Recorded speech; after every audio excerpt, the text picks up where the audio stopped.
श्री गणेशाय नमः। वक्रतुंड महाकाय सूर्यकोटि समप्रभ निर्विघ्नं कुरु मे देवं सर्वकार्येषु सर्वदा। गणेश जी का नाम लेके हम श्रावण मास महात्म प्रारंभ करते हैं। हे शंकर भगवान, हे माता पार्वती, आपको कोटि कोटि प्रणाम और कोटि कोटि धन्यवाद। श्रावण मास महात्म का 16वां अध्याय प्रारंभ करते हैं। शीतला सप्तमी व्रत का वर्णन तथा व्रत कथा। ईश्वर बोले, हे सनत कुमार, अब मैं शीतला सप्तमी व्रत को कहूँगा। श्रावण मास में शुक्ल पक्ष की सप्तमी तिथि को यह व्रत करना चाहिए। सबसे पहले दीवार पर एक वापी का आकार बनाकर अशरीरी संज्ञक दिव्य रूप वाले 7 जल देवताओं, 2 बालकों से युक्त पुरुष संज्ञक नारी, एक घोड़ा, एक वृषभ तथा नरवाहन सहित एक पालकी भी उस पर बना दे। इसके बाद 16 उपचारों से 7 जल देवताओं की पूजा होनी चाहिए। इस व्रत के साधन में ककड़ी और दधी ओदन का नैवेद्य अर्पित करना चाहिए। उसके बाद नैवेद्य के पदार्थों में से ब्राह्मण को वायन देना चाहिए। इस प्रकार 7 वर्ष तक इस व्रत को करने के बाद उद्यापन करना चाहिए।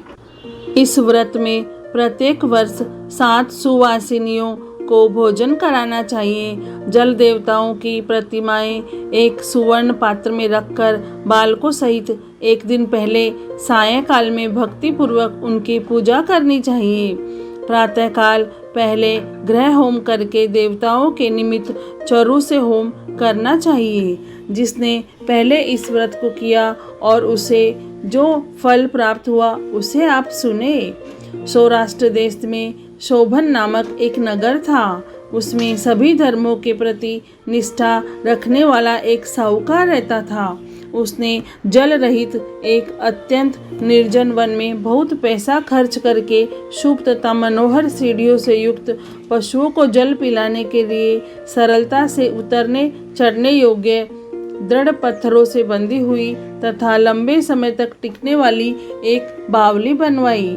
उस बावली के चारों ओर थके राहगीरों के विश्राम के लिए अनेक प्रकार के वृक्षों से शोभायमान एक बाग लगवाया, लेकिन वह बावली सूखी ही रह गई और उसमें एक बूंद पानी नहीं आया। साहूकार सोचने लगा कि मेरा प्रयास व्यर्थ हो गया और व्यर्थ ही धन खर्च किया। इसी चिंता में विचार करता हुआ वह साहूकार रात में वहीं सो गया। तब रात्रि में उसके स्वप्न में जल देवता आए और उन्होंने कहा, हे धनद, जल के आने का उपाय तुम सुनो। यदि तुम हम लोगों के लिए आदर पूर्वक अपने पौत्र की बलि दो तो उसी समय तुम्हारी यह बावली जल से भर जाएगी। यह सपना देखकर साहूकार ने सुबह अपने पुत्र को बताया। उसके पुत्र का नाम द्रविण था और वह भी धर्म कर्म में आस्था रखने वाला था। वह कहने लगा, आप मुझ जैसे पुत्र के पिता हैं। यह धर्म का कार्य है, इसमें आपको ज़्यादा विचार नहीं करना चाहिए। यह धर्म ही है जो स्थिर रहेगा और पुत्र आदि सब नश्वर है। अल्प मूल्य से महान वस्तु प्राप्त हो रही है, अतः यह क्रय अति दुर्लभ है।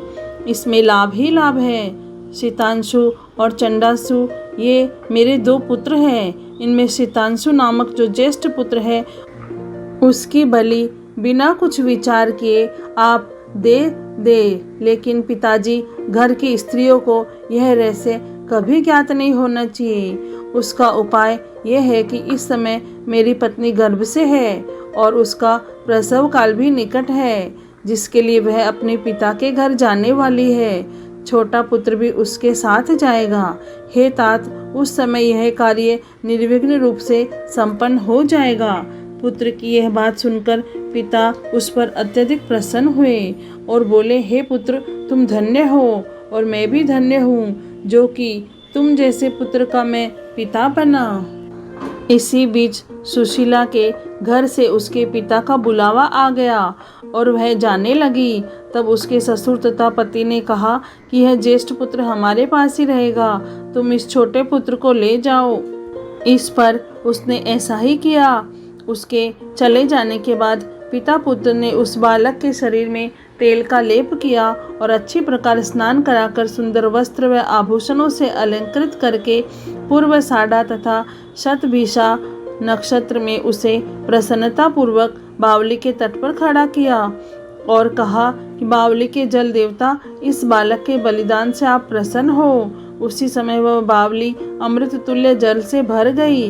वे दोनों पिता पुत्र शोक व हर्ष से युक्त होकर घर की ओर चले गए। सुशीला ने अपने घर में तीसरे पुत्र को जन्म दिया और 3 महीने बाद अपने घर जाने को निकल पड़ी। मार्ग में आते समय वह बावली के पास पहुंची। उस बावली को जल से भरा हुआ देखकर वे बहुत ही आश्चर्य में पड़ गई। उसने उस बावली में स्नान किया और कहने लगी कि मेरे ससुर का परिश्रम व धन का व्यय सफल हुआ। उस दिन श्रावण माह के शुक्ल पक्ष की सप्तमी तिथि थी और सुशीला ने शीतला सप्तमी नामक शुभ व्रत रखा हुआ था। उसने वहीं पर चावल पकाए और दही भी ले आई। इसके बाद जल देवताओं का विधि पूर्वक पूजन करके दही भात तथा ककड़ी फल का नैवेद्य अर्पण किया तथा ब्राह्मणों को वायन देकर साथ के लोगों के साथ मिलकर उसी नैवेद्य अन्न का भोजन किया। उस स्थान से सुशीला का ग्राम 1 योजन की दूरी पर स्थित था। कुछ समय बाद वह सुंदर पालकी में बैठ दोनों पुत्रों के साथ वहां से चल पड़ी। तब वे जल देवता कहने लगे कि हमें इसका पुत्र जीवित करके इसे वापस करना चाहिए, क्योंकि इसने हमारा व्रत किया है। साथ ही उत्तम बुद्धि रखने वाली स्त्री है। इस व्रत के प्रभाव से इसे नूतन पुत्र देना चाहिए। पहले उत्पन्न पुत्र को यदि हम ग्रहण किए रह गए तब हमारी प्रसन्नता का फल ही क्या। आपस में ऐसा कहकर उन दयालु जल देवताओं ने बावली में से उसके पुत्र को बाहर निकालकर माता को दिखा दिया और फिर उसे विदा किया। बाहर निकलकर वह पुत्र माता माता पुकारता हुआ अपनी माता के पीछे दौड़ पड़ा। अपने पुत्र का शब्द सुनकर उसने पीछे मुड़कर देखा कि वहाँ अपने पुत्र को देखकर वह मन ही मन बहुत चकित हुई। उसे अपनी गोद में बिठाकर उसने उसका माथा सूंघा, किंतु यह डर जाएगा इस विचार से उसने पुत्र से कुछ नहीं पूछा। वह अपने मन में सोचने लगी कि यदि इसे चोर उठा लाए तो यह आभूषणों से युक्त कैसे हो सकता है, और यदि पिशाचों ने इसे पकड़ लिया था तो दोबारा क्यों छोड़ दिया है। घर में संबंधी जन चिंता के समुद्र में डूबे होंगे। इस प्रकार सुशीला सोचती हुई वह नगर के द्वार पर आ गई। तब लोग कहने लगे कि सुशीला आई है। यह सुनकर वे पिता पुत्र अत्यंत चिंता में पड़ गए कि वह ना जाने क्या कहेगी और उसके पुत्र के बारे में हम क्या जवाब देंगे। इसी बीच वह तीनों पुत्रों के साथ आ गई। तब ज्येष्ठ बालक को देखकर सुशीला के ससुर तथा पति घोर आश्चर्य में पड़ गए और साथ बहुत ही आनंदित हुए। वे कहने लगे, हे सुचिस्मते, तुमने कौन सा पुण्य कर्म किया अथवा व्रत किया था। हे भामिनी, तुम पतिव्रता हो, धन्य हो और पुण्यवती हो। इस शिशु को मरे हुए 2 माह बीत चुके हैं और तुमने इसे फिर से प्राप्त कर लिया, और वह बावली भी जल से परिपूर्ण है। तुम एक पुत्र के साथ अपने पिता के घर गई थी, लेकिन वापस तीनों पुत्रों के साथ आई हो। हे शुभ्रू, तुमने तो कुल का उद्धार कर दिया। हे शुभानने, मैं तुम्हारी कितनी प्रशंसा करूं। इस प्रकार ससुर ने उसकी प्रशंसा की। पति ने उसे प्रेम पूर्वक देखा और सास ने उसे आनंदित किया। उसके बाद उसने मार्ग के पुण्य का समस्त वृतांत सुनाया। अंत में उन सभी ने मनोवांछित सुखों का उपभोग करके बहुत आनंद प्राप्त किया। हे वत्स, मैंने इस शीतला सप्तमी व्रत को आपसे कह दिया।